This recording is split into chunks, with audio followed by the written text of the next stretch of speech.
जैसा कि पिछली क्लासेस में हम लोगों ने ज्योग्राफी के बारे में जाना कि पहले हमने उसके अक्षांश और देशांतर रेखाओं के बारे में जाना, उसके बाद हमने फिर लोकेशन को कैसे रीड करते हैं ये जाना, फिर हमने उसी के रिस्पेक्ट में इंडिया के बारे में जानना शुरू किया, अपने भारत देश के बारे में जानना शुरू किया। भारत देश के बारे में हमने उसके प्रादेशिक सीमा के बारे में जाना, उसकी बेसिक चीजें के बारे में जाना। पहले हमने भारत के चारों ओर किनारे किनारे किनारे किनारे यानी बॉर्डर कंट्रीज की बात की। बॉर्डर कंट्रीज के बाद फिर हमने इंटर किया और उसके स्टेट्स के बारे में जाना। आज उसी क्रम में हम लोग आगे बढ़ रहे हैं और हम लोग डिस्कस करेंगे इसका सेकेंड चैप्टर, जिसका नाम है island of India and its territorial sea border. अब ये सी बॉर्डर क्या है? जैसे कि हमने देखा कि भारत के हमने कुछ पड़ोसी देश के बारे में बात की। पड़ोसी मुल्क के साथ हम बॉर्डर शेयर करते, जैसे पाकिस्तान के साथ जो हम बॉर्डर बनाते हैं उसका नाम है आपका रेड क्लिफ, है ना। रेड क्लिफ बॉर्डर है हमारा पाकिस्तान के साथ। इसी तरीके से हम जो अफगानिस्तान के साथ जो बॉर्डर शेयर करते हैं उसे हम डूरन लाइन बोलते हैं।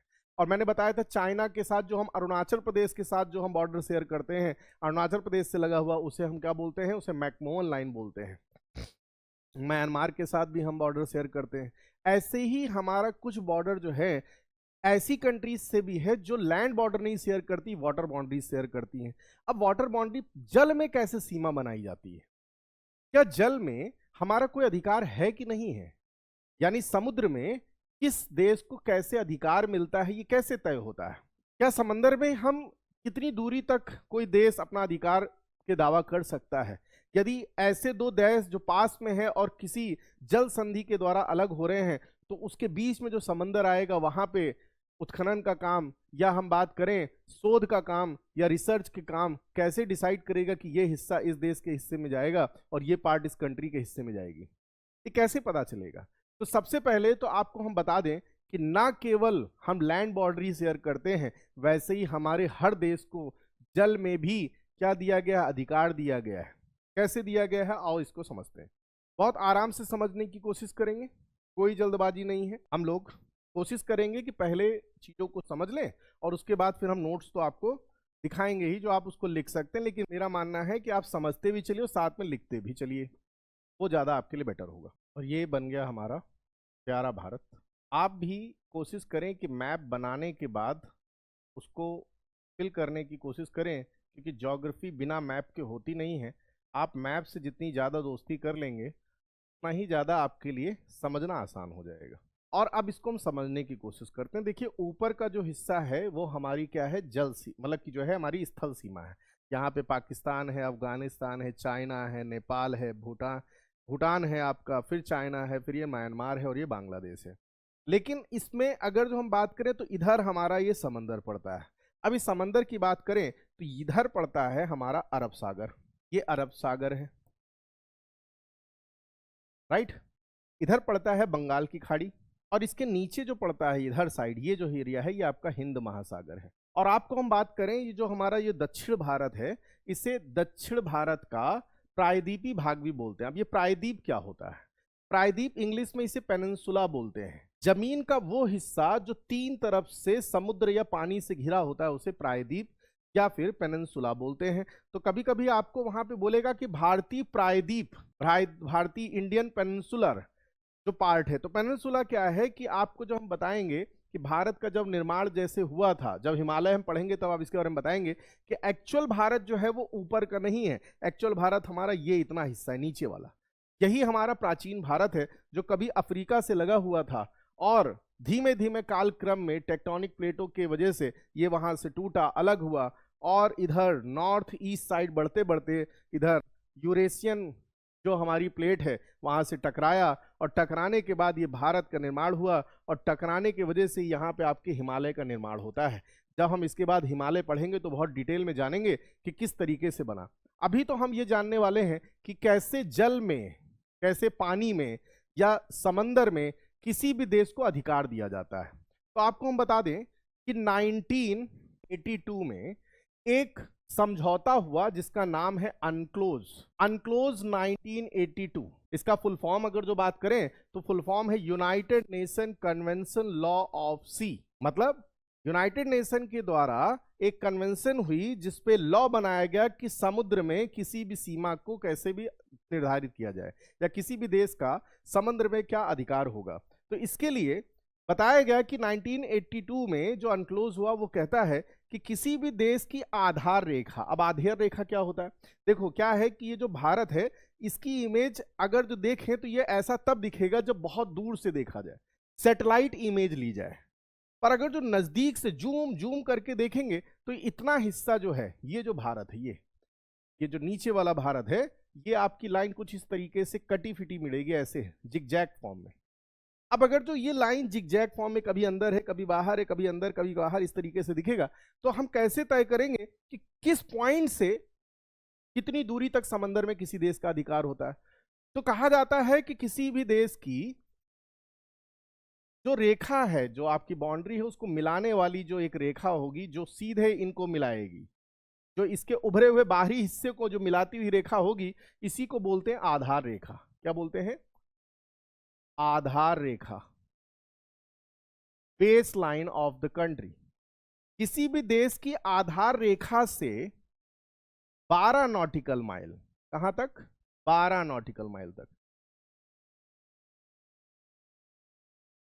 12 नॉटिकल माइल तक, यहां हम लिखे भी दे रहे हैं 12 नॉटिकल माइल। नॉटिकल माइल जिसे सामुद्रिक मील भी बोलते हैं, जो 1.8 मील के बराबर होता है। एक नॉटिकल माइल बराबर होता है 1.8 मील के। समंदर में दूरी नापने का ये मात्रक है, नॉटिकल मील में जाने किया तो नॉटिकल माइल बोल देते हैं।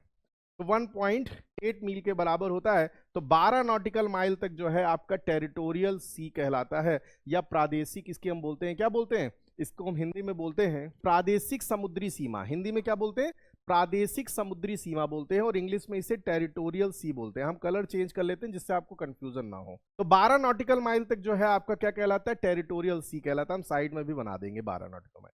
उसके बाद बेस लाइन से 24 नॉटिकल माइल तक, कहां तक? 24 नॉटिकल माइल तक। 24 नॉटिकल माइल तक जो होता है वो आपकी कहलाती है कॉन्टिजियस जोन। क्या कहलाती है? Contiguous zone. कॉन्टिजियस जोन जिसको हिंदी में बोलते हैं अविच्छिन्न मंडल या संलग्न मंडल, है ना? तो ये आप साथ में लिखते जाइएगा। वैसे तो आप इंग्लिश में जो नाम है वो ज्यादा याद रखें तो ज्यादा बेटर है, क्योंकि आज तक जो क्वेश्चन जो बनाए जा रहे हैं वो सीधे सीधे टेरिटोरियल सी, है ना, या फिर आपका जो है ई जोन के नाम से जाना जाता है। तो हिंदी के नाम लिख लीजिए, लेकिन कोशिश करिए कि उनके नाम जो है इंग्लिश में भी रटे।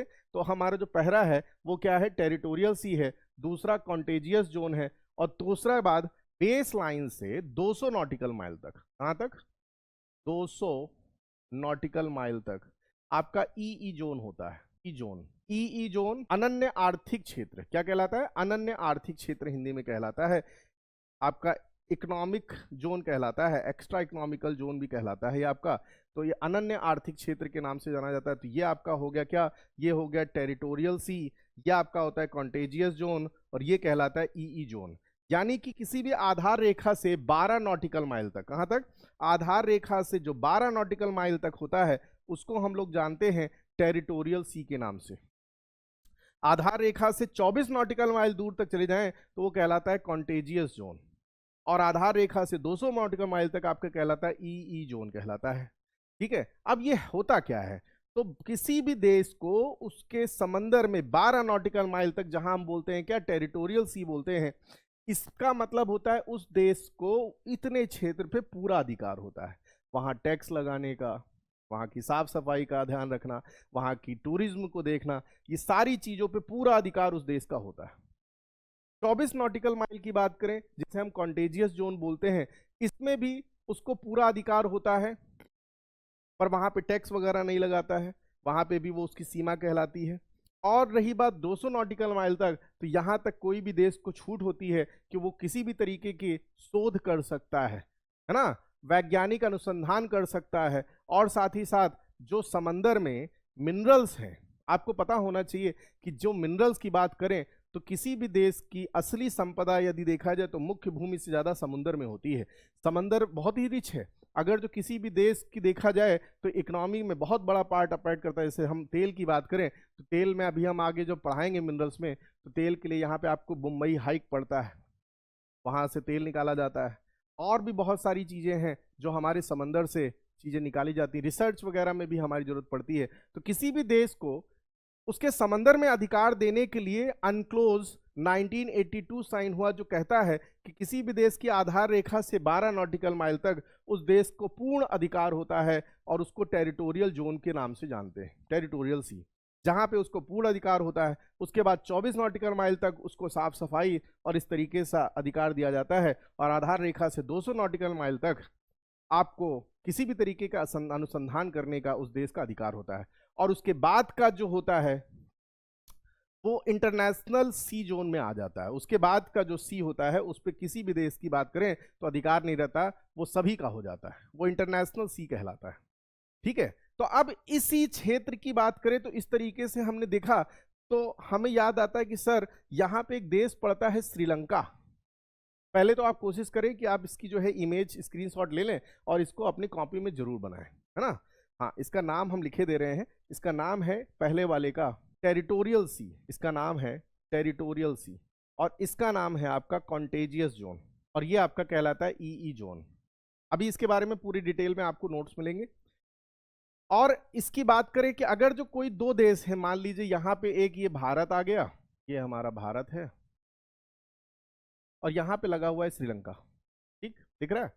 अब इसके बीच में जो ये समंदर आता है, जिसे हम लोग पाक स्ट्रीट के नाम से जानते हैं, इसका बंटवारा कैसे होगा? भाई देखा जाए तो इसकी दूरी तो इतनी है भी नहीं, ये तो 24 नॉटिकल माइल तो बहुत दूर की बात है ना। तो इसमें कैसे बंटवारा हो? तो अनक्लोज ये कहता है कि यदि किसी देश के बीच में समुंदर आ जाता है या पानी का क्षेत्र आ जाता है, अगर उसका बंटवारा करना होगा तो फिर ये वाला हिसाब नहीं चलता है, 12 नॉटिकल माइल 24 नॉटिकल माइल, उसमें तो पूरा पूरा श्रीलंका ही आ जाएगा। तो क्या करेंगे? तो कहते हैं कि उसके बीचों बीच से एक लाइन खींची जाएगी, और उसके बीचों बीच से तय होगा कि इसका इधर वाला हिस्से पे अधिकार इस देश का होगा, और इसके इस साइड वाले देश जो होगा उस पर अधिकार दूसरे देश का होगा। तो अनक्लोज के अकॉर्डिंग अगर जो कोई देश के बीच में, दो देशों के बीच में सीमा बनानी हो समंदर की, तो उसके बीचों बीच से जो लाइन गुजरी गई उस एरिया के, वही उसकी बेस लाइन कहलाएगी। ठीक है, तो आप इसको लिख सकते हैं। अब हम लोग आगे बढ़ने की कोशिश करते हैं, इसको हटाते हैं, इस बार छोटा सा बना देते हैं, थोड़ी सी चीजें और समझानी है, तो हमको कुछ लिखने के लिए भी जगह रह जाए, देखने लायक है। अभी देखो, हमने आपको बताया कि ये तो हमारे समंदर में अधिकार की बात हो गई, और हमने बताया था कि ये जो हमारा है ये हमारी कोस्ट लाइन कहलाती है। पिछली बार ये पॉइंट रह गया था, इससे भी क्वेश्चन पूछे जाते हैं। ये जो सी लाइन है आपकी गुजरात से लेके यहाँ पे ये गोवा है, गोवा, गुजरात से लेके जो गोवा तक की जो आपकी कोस्ट लाइन है, इसको हम लोग कोंकण तट के नाम से जानते हैं। कोंकण तट, ये क्या है आपका? कोंकण तट है। इसके बाद गोवा से लेके यहाँ पे आपका कर्नाटका पड़ता है, कर्नाटका पड़ता है, और ये आपका केरला पड़ेगा, फिर ये तमिलनाडु पड़ेगा। तो गोवा से लेके आपके यहाँ पे मंगलौर पड़ता है, और इतने इलाके के जो तट को बोलते हैं कन्नड़ तट, ये कन्नड़ तट है।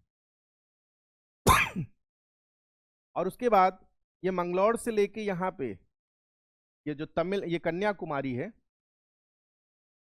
ये जो आपका तट है ये वाला, ये आपका कहलाता है मालाबार, ये मालाबार तट है। या फिर हम यूं कहें कि जो केरल का जो तट है वो दूसरा नाम क्या है उसका? मालाबार तट के नाम से जाना जाता है। उसके बाद यहां पे आपको मिलेगा कावेरी और कृष्णा का जो है आपका डेल्टा क्षेत्र मिलेगा। तो ये कन्याकुमारी से लेके इधर ये कृष्णा कावेरी के डेल्टा तक का जो आपका तट होता है, या हम यूं बोले तमिलनाडु वाला जो लगभग है, थोड़ा सा आंध्र प्रदेश वाला जो हिस्सा है, यह आपका कहलाता है कोरोमंडल। और उसके बाद यहां से लेके आपकी बात करें, ये पूरा ये आधा आंध्र प्रदेश और ये उड़ीसा तक जो है आपका उत्तरी सरकार कहलाता है, उत्तरी सरकार तट। और उसके बाद ये उड़ीसा और ये तुम्हारा जो वेस्ट बंगाल तक का जो तट है, यह आपका उत्कल तट के नाम से भी जाना जाता है,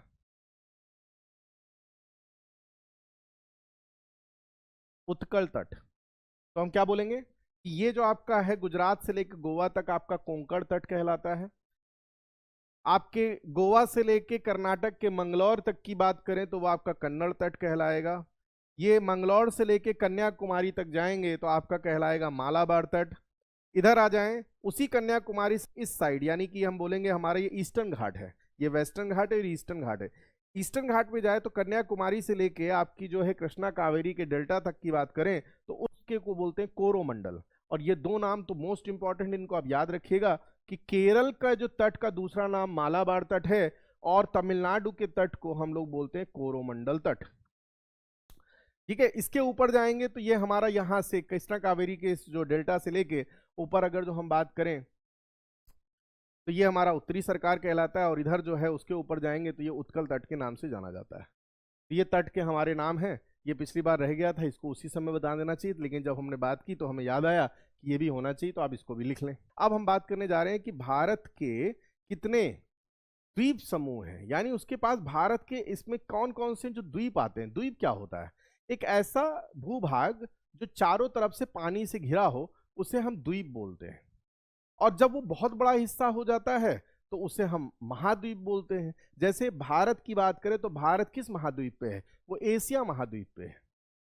और अगर जो देखें तो भारत को हम लोग भारतीय उप महाद्वीप के नाम से भी जानते हैं। अब भारतीय उप महाद्वीप में केवल भारत नहीं है, और पड़ोसी देश भी हैं, जैसे कि ये पाकिस्तान हो गया, है ना, आपका ये जो हो गया क्या कहते हैं, नेपाल हो गया, भूटान हो गया, म्यांमार हो गया, बांग्लादेश हो गया। ये जितने भी देश हैं ये भारतीय उप महाद्वीप में आते हैं। उप महाद्वीप क्योंकि हिमालय क्या करता है, एशिया के इस हिस्से को अलग कर देता है, तो इसीलिए इसे हम भारतीय उप महाद्वीप भी बोलते हैं। तो द्वीप वो हिस्सा होता है जहां पे चारों तरफ से पानी से घिरे हुए हिस्से को हम लोग क्या बोलते हैं? महाद्वीप के नाम से जानते हैं। जैसे कि ये कोई मान लो हिस्सा है और इसके चारों तरफ क्या घिरा हुआ है? पानी है, तो इसे हम क्या बोलेंगे? द्वीप बोलेंगे। तो क्या भारत के हिस्से में भी कुछ द्वीप हैं? क्या हमें वो भी जानना चाहिए? बिल्कुल जानना चाहिए, उससे रिलेटेड क्वेश्चन आते हैं। कुछ द्वीप तो आप जानते भी होंगे, जैसे लक्षद्वीप का नाम आपने सुना होगा, अंडमान निकोबार का सुना होगा। तो क्या केवल यही है? नहीं, और भी द्वीप हैं जिनको हमें जानना है। आओ इनकी बात करें और फिर हम लोग आगे बढ़ने की कोशिश करते हैं। अच्छा, जो अभी तक हमने पढ़ा उसके बारे में यहाँ पे जो नोट्स हैं ये आप कर सकते हैं। ये रहा जो अभी मैंने आपको पढ़ाया, वो उसी की चीज को दिखा रहा है। ये दिखा रहा है क्या कि किसी भी देश की जिगजैग लाइन जो है ये उसकी क्या है? एक्चुअल बॉर्डर है, और उसी को मिलाने के लिए एक रेखा खींची गई है जिसको हम लोग बोलते हैं आधार रेखा। क्या बोलते हैं? ये आधार रेखा। और उसके अंदर जो पानी है उसे आंतरिक जल बोलते हैं। यानी कि ऐसे समझिए, जैसे कि ये हमारा देश है, ये ऐसे है, और इसको मिलाने के लिए ये रेखा खींची गई है जिसका नाम दिया गया आधार रेखा। और ये जो बाहर का जल है तो बाह्य जल है, पर ये जो अंदर कटा हुआ हिस्सा है और इसमें जो पानी आ रहा है इसका नाम बोला गया आंतरिक जल। इसको क्या बोलते हैं? आंतरिक जल। और इसे क्या बोलते हैं? बाह्य जल। तो ये बता रहा है कि किसी भी देश की आधार रेखा से ये 12 नॉटिकल माइल तक, ये 12 नॉटिकल माइल तक आपका क्या कहलाता है? आपका क्षेत्रीय सागर कहलाता है। क्या कहलाता है? क्षेत्रीय सागर कहलाता है, टेरिटोरियल सी।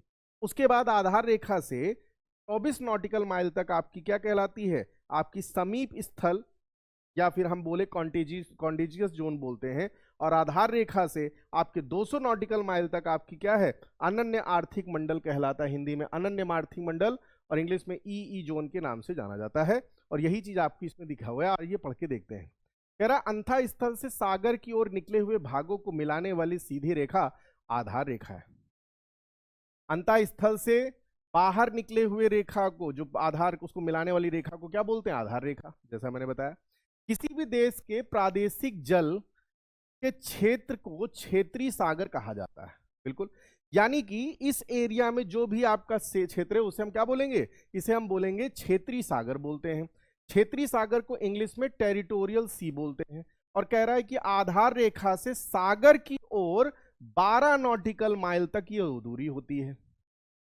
किसी भी आधार रेखा से 12 नॉटिकल माइल समंदर की तरफ नापेंगे तो उसे हम लोग टेरिटोरियल सी, या दूसरे हिंदी भाषा में बोलें तो क्षेत्रीय सागर के नाम से जाना जाता है। उसके बाद कह रहा है इस क्षेत्र के उपयोग का भारत को संपूर्ण अधिकार होता है, जैसा मैंने अभी बताया। नेक्स्ट नंबर पे बोल रहा है कॉन्टेजियस जोन, जिसको हिंदी में समीपस्थ मंडल भी बोलते हैं। कह रहा है कि आधार रेखा से 24 नॉटिकल माइल तक, ये देखिए लिखा हुआ है, 24 नॉटिकल माइल तक जो है इस क्षेत्र का होता है, और इस क्षेत्र में सीमा शुल्क की वसूली, वित्तीय अधिकार इस किसी भी देश को प्राप्त होते हैं। फिर कहता है कि उसी आधार रेखा से यदि 200 नॉटिकल माइल तक चले जाएं तो वो कहलाता है अनन्य आर्थिक क्षेत्र, एक्सक्लूसिव इकोनॉमिक जोन के नाम से जाना जाता है, जिसे हम लोग ईई जोन शॉर्ट में बोलते हैं। इस क्षेत्र में भारत को वैज्ञानिक अनुसंधान की पूरी छूट होती है। तो जो बातें मैंने अभी आपको समझाई ये उन्हीं को दे रहा है। अगर जो आप इनको कहीं डायरेक्ट किताब में पढ़ने की कोशिश करेंगे तो ये आपको समझ में नहीं आएगा, पर अब मैंने चूंकि पहले आपको समझा दिया है और वही चीज नोट्स में है, तो आप इसको प्रॉपरली एक बार इसको लिख लें। हम साइड में हट जाते हैं और आप इसका क्या करें, स्क्रीनशॉट ले लें। समुद्र में बनने वाली सीमा की बात हमने जान ली। यही लॉ हर किसी देश पे लागू होता है, ठीक है, इंटरनेशनल लॉ है। अब हम लोग आज डिस्कस करेंगे भारत के द्वीप समूह के बारे में। तो आओ देखते हैं भारत में कौन कौन से द्वीप समूह हैं। ये हमारा भारत बन गया और द्वीप की बात करते हैं। तो देखो भाई, भारत के इस हिस्से में एक देश पड़ता है जिसका नाम है श्रीलंका, ठीक। अब यहाँ पे हम देश की बात करते हैं, तो ये जो है आपकी यहाँ पे गुजरात के नीचे की बात करें, यहाँ पे समंदर में थोड़ी दूरी पर एक द्वीप है जिसका नाम है आलिया बेट द्वीप। क्या नाम है इसका? आलिया बेट द्वीप। के बाद यहाँ पे अंदर की ओर कटा हुआ हिस्सा है जहाँ पे एक शहर बसा हुआ है जिसका नाम है मुंबई। तो आपको हम बता दें कि मुंबई जो है वो एक द्वीप पे है और उस द्वीप का नाम है सालसीट द्वीप।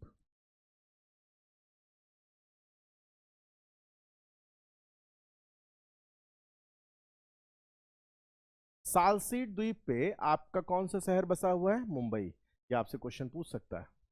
और इसी के पश्चिम साइड में जाएं तो अरब सागर में एक द्वीप और है थोड़ी दूरी पर, उसका नाम है एलिफेंटा द्वीप। क्या नाम है इसका? एलिफेंटा द्वीप।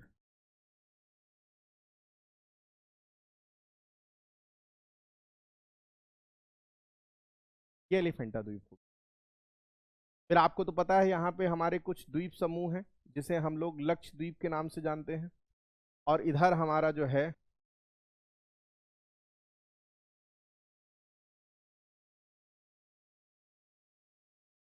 ये हमारे अंडमान निकोबार द्वीप समूह पड़ते हैं।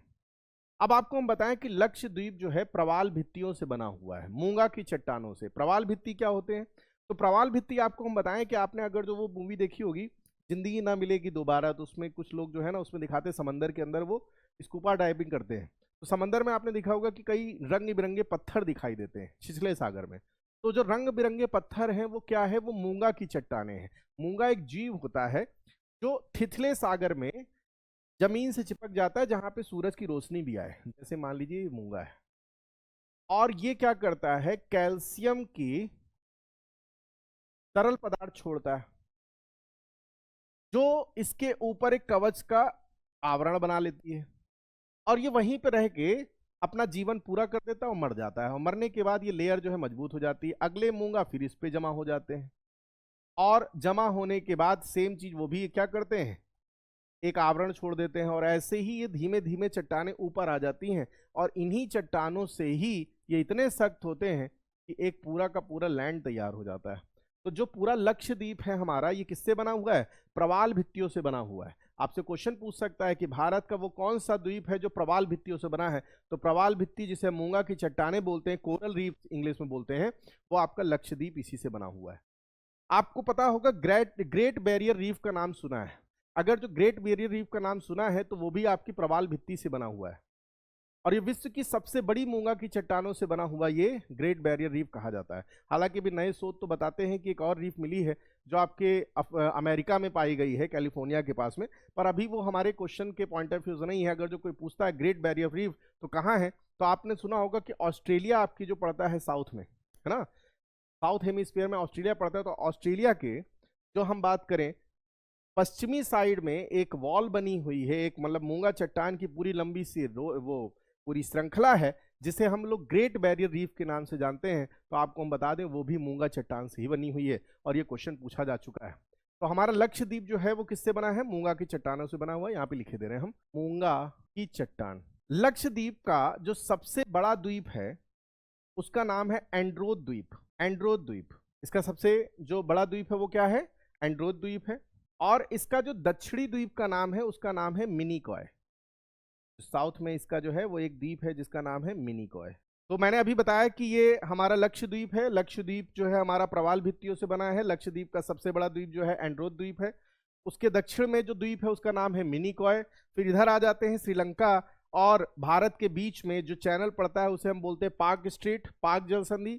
और पाक जल संधि में ही एक द्वीप है जहां जो धनुषकोडी के नाम से जाना जाता है। धनुषकोडी, ये निकला हुआ हिस्से को धनुषकोडी बोलते हैं। और उसके पास ये त्रिभुजाकार का जो आपको द्वीप दिख रहा है इसे पम्बन द्वीप बोलते हैं। पम्बन द्वीप पे ही हमारा श्री रामेश्वरम मौजूद है। और ये जो पम्बन द्वीप है ये अलग किया जाता है पम्बन चैनल के द्वारा। और चैनल का मतलब क्या होता है? मैंने बताया कि यदि कोई दो भूभाग हैं और उस दो भूभाग के बीच में जल की जो एक पतली सी पट्टी होती है, उस पतली सी पट्टी को हम लोग क्या बोलते हैं? चैनल के नाम से जानते हैं। ठीक है। फिर उसके ऊपर हम बढ़े तो आंध्र प्रदेश में एक द्वीप है जिसका नाम है श्रीहरिकोटा द्वीप। श्रीहरिकोटा द्वीप किसके लिए है? यहाँ पे इसरो का लॉन्चिंग पैड है। इसरो क्या करता है? इसरो जितनी भी अपनी सैटेलाइट वगैरह जो लॉन्च करता है वो यहीं से करता है। तो आपसे पूछ सकता है श्रीहरिकोटा कहाँ पे है? तो श्रीहरिकोटा जो द्वीप है वो आंध्र प्रदेश में है। और किस स्टेट में है? तो आप बोलोगे आंध्र प्रदेश में पड़ता है। फिर इसके ऊपर पढ़ेंगे तो यहाँ पे एक द्वीप पड़ेगा उड़ीसा के पास। उड़ीसा में अंदर की ओर एक कटा हुआ हिस्सा है जहां पे एक द्वीप पड़ेगा जिसका नाम है व्हीलर द्वीप। व्हीलर द्वीप जिसका दूसरा नाम एपीजे अब्दुल कलाम द्वीप भी है। कहाँ पड़ता है? उड़ीसा में पड़ता है। ठीक है। अब व्हीलर द्वीप किसके लिए होता है? तो आपने डीआरडीओ का नाम सुना होगा। तो डीआरडीओ का जो आपका जहां जो डीआरडीओ क्या करता है? डिफेंस से रिलेटेड जैसे मिसाइल हो गया, इन सारी चीजों की वो क्या करता है? टेस्टिंग करता है। तो मिसाइल हो गया, आपकी जो है पिनाका वगैरह हो गई, तो यहीं से आपकी होती है। कहाँ से? व्हीलर द्वीप। इसका दूसरा नाम क्या है?